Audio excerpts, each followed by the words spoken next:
Hello, नमस्कार. तुम्हा सर्वांचं स्वागत आहे आजच्या आपल्या मिनी मध्ये. तर आज आहे गुरुवार आणि श्रावण महिन्यातला पहिला दिवस. तर योगाने बघा श्रावण महिना पण ना गुरुवारपासूनच सुरू होत आहे. तर म्हटलं आज ना स्वामींच्या प्रसादासाठी गोडाचा शिरा करावा, कारण श्रावणाचा पहिला दिवस आहे. तर म्हटलं घरामध्ये काहीतरी गोडधोड तर व्हायलाच पाहिजे. तर शिरा केला आणि त्यानंतर मग छान असा रवा वगैरे भाजून घेतला, त्यात ड्रायफ्रूट घातले आणि मस्त असा तुपातील शिरा तयार केला. आणि मग स्वामी महाराजांची मला आरती पण करायची होती. तर प्रसादासाठी शिरा तयार करून घेतला.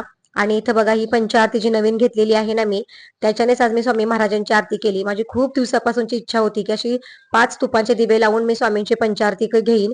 तर ती इच्छा आज माझी स्वामींनी पूर्ण केली. आणि जे मी स्वामींसाठी नवीन वस्त्र घेतले होते ना श्रावण महिन्यासाठी खास, तर ते मी आज स्वामींना घातलेले आहेत. तर किती सुंदर दिसत आहेत आपले स्वामी महाराज बघा. आणि कृष्ण कन्हैया यांना पण मी ते नवीनच वस्त्र घातलेले आहेत. आणि गणपती बाप्पांना पण तो नवीन फेटा घातला मी. तर इतकं छान आजची देवपूजा झालेली आहे ना.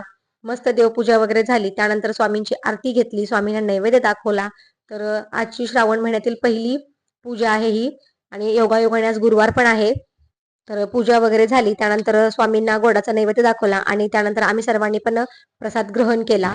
तर दुसऱ्या दिवशी शुक्रवार होता आणि श्रावण महिन्यातील हा पहिला शुक्रवार आहे. आणि या दिवशी ना प्रत्येक आईने आपल्या मुलासाठी ज्योती आईची पूजा करायची असते. ज्योती मातेची आपल्या मुलाच्या दीर्घ आयुष्यासाठी, सुख समृद्धीसाठी आणि त्याच्या मंगलमय जीवनासाठी प्रत्येक आईने ही श्रावण महिन्यातील प्रत्येक शुक्रवारी ज्योती देवीची पूजा करायची असते.